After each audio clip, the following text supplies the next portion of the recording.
going to do a deep dive into advanced nutrition to a certain extent, because I don't think we need to understand all the complexities, and probably not what you're here for, but we're going to do a deep dive into macronutrients, timing, muscle growth, all the bits that I think are important, all the big levers. Remember, that's the focus of this short program, this strong runner protocol.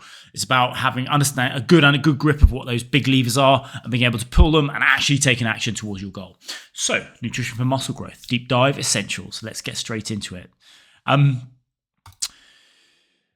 Firstly, let's start by thinking through the connection between muscle and fat loss. I think we need to have a really good grip on why there's a strong link between those two, and understanding why what we're doing is the right thing to do, and then work out how the best way to do that is. So let's set the scene. Body composition. Building muscle inherently shifts body composition. Okay, because you're building more muscle. We think what body composition is, how much fat you've got, how much muscle mass, how much bone, water, all that stuff, and the percentages of those different bits. We talk about body fat percentage. By definition, if you're adding muscle mass, your body fat percentage will go down. Therefore, you will look healthier, and you will probably feel stronger and healthier as well, because those ratios your body's very sensitive to those ratios. Okay, and it wants more muscle. Okay, it doesn't want more fat, and you will be able to, I think, feel energized, and those energy substrates will work a lot better as you start to build muscle without even losing any fat.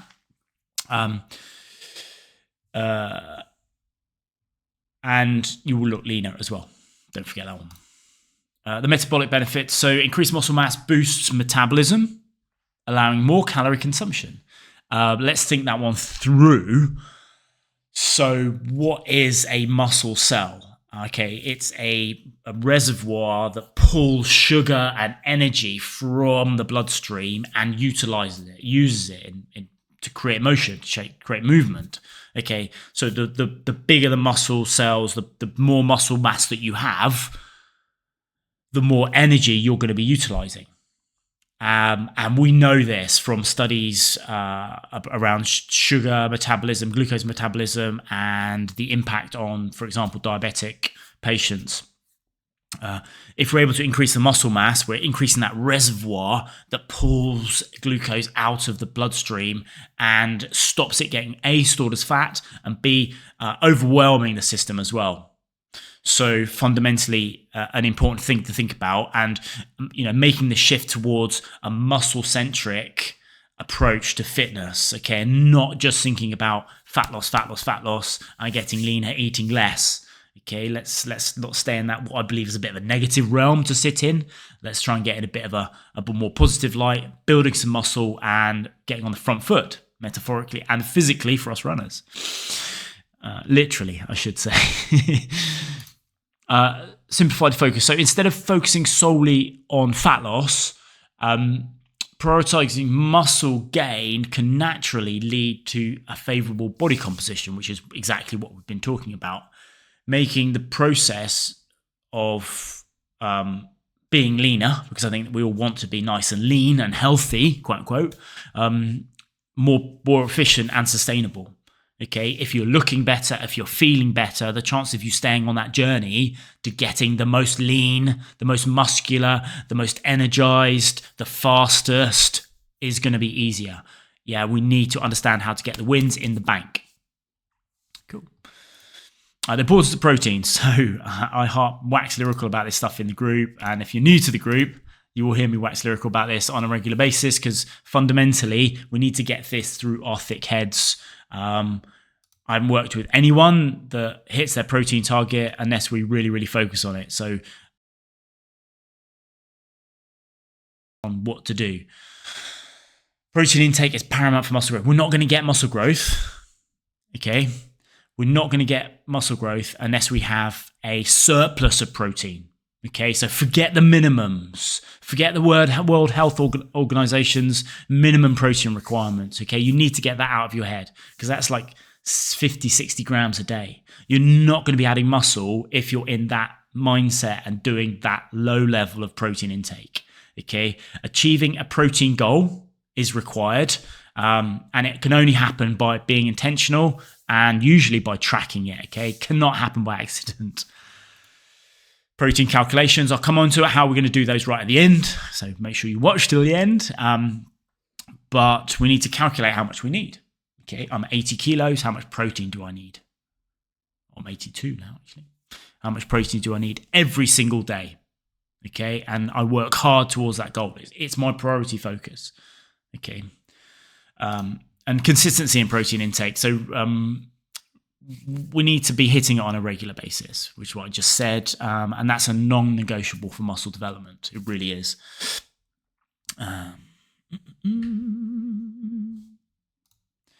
Simplified nutritional focus. So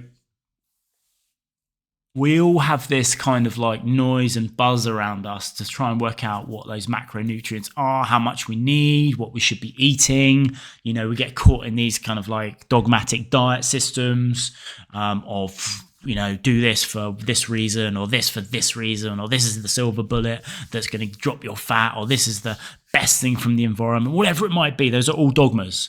Okay. And I try to steer very, very clear of those in any of the communications that I make. So what I will say is, do not worry at this stage about what your carbohydrates and fat ratios are. Okay, the only thing that I want you to focus on is protein. Largely speaking, if we are hitting a good protein target, we'll talk about what that will be for you, then usually, and we're going to be building muscle, and we can not really have to worry about what those other bits and pieces are. We can just eat ad libitum. Fueling protein synthesis. So properly timing carbohydrate intake can enhance protein synthesis, but I'm going to say don't worry about that too much. This can be tweaked as we how to build good muscle. I don't mean from an intellectual basis. That's what this program is going to give you, the knowledge. I mean from an applicable basis for you, adding muscle. So you can learn how to do things in fitness and in life in generally, but the way you really learn and truly get it is by doing. Okay. So the expression and the quote I really, really like is, it can't be taught, but it can be learned. Okay, and this goes for all this stuff, and I'm not going to get into the education system and the challenges around that, but we're very, very cerebral. We're stuck in our heads. So by doing them, getting the results, that is how we learn about fitness. Okay, we need this information. I think it's valuable. I hopefully I've structured it for you so you're not getting lost, but we need to go through that. And we'll worry about things like, you know, adding carbohydrates at specific times at that point, once you're kind of on top of things. And avoiding fitness noise. So we love to overcomplicate things. Yeah, we love to have a scientific experiment with a study group of one ourselves to understand and overcomplicate it and read more and read more and read more, go off down lots of rabbit holes. I'm no different. However, this is why I've put this course together, to keep it very, very focused, very, very structured. Okay, I'm not aware of a single program focused on guys who are runners who want to build muscle. So hopefully you're able to take those blinkers, put them on, mufflers over your ears, and focus on the information here to take action to actually get results. Okay, once you've got the results, then you can start thinking about other things. But until that point, structure. So hopefully a little bit of a deeper dive on the first session I had around nutrition, but absolutely the key take homes are the same. Okay, here are the action steps. So calculate your protein needs. How are we going to do that? There's a few different ways, and you'll find lots of different ways. The way I'm going to suggest is what I think is the most simplest for us in Europe, maybe not in the States. You might have to do some conversions. In fact, I'll give you both. So if you're on the kilogram system, as we are over this side of the pond, you're going to go 80 kilos. That's me. Okay. I'm going to take the 80 and double it. Okay. 160. That's my protein target every single day. 160 grams of protein. Okay. If I'm over the other side of the pond, yeah, our cousins in the States or Canada, wherever you might be, then you might be working, maybe not Canada, but in the States, you're going to be working in pounds, okay? So you can just double it as well, or you can times it by 1.6 to 1.8, Okay, so double it, you're going to be up at the, it's going to be a high number. So I think I'm 187 pounds. Does that sound right? I'm not sure now. So it'd be a little bit more than the 160 grams that I did the UK calculation. Okay, but we're working in a bracket. If you times that by 1.6, I had to do the calculations offline. So what did it come out as? 80 kilograms is, yeah, I was about right, 180 pounds. So obviously we're not going to double that. Excuse my error. We're just going to use that number. So 80 kilograms, 176 kilos, 176 pounds. Making a right mess of this now. 176 pounds. We're just going to take that number. That's going to be our protein goal. Okay, so wherever you are in pounds, that's what you're going to go for. If you're 200 pounds, you're going to be 200 grams of protein. If you're 176 like me, it's going to be 176 grams of protein, there or thereabouts. That's the goal. That's the target. I didn't fuss it out, didn't I? So we need to develop an implementation system to make sure we do that. Okay, and what I have got for you in the text down below, there'll be a link to a Notion page and just some ideas of high protein meals. I've kept it as simple as possible.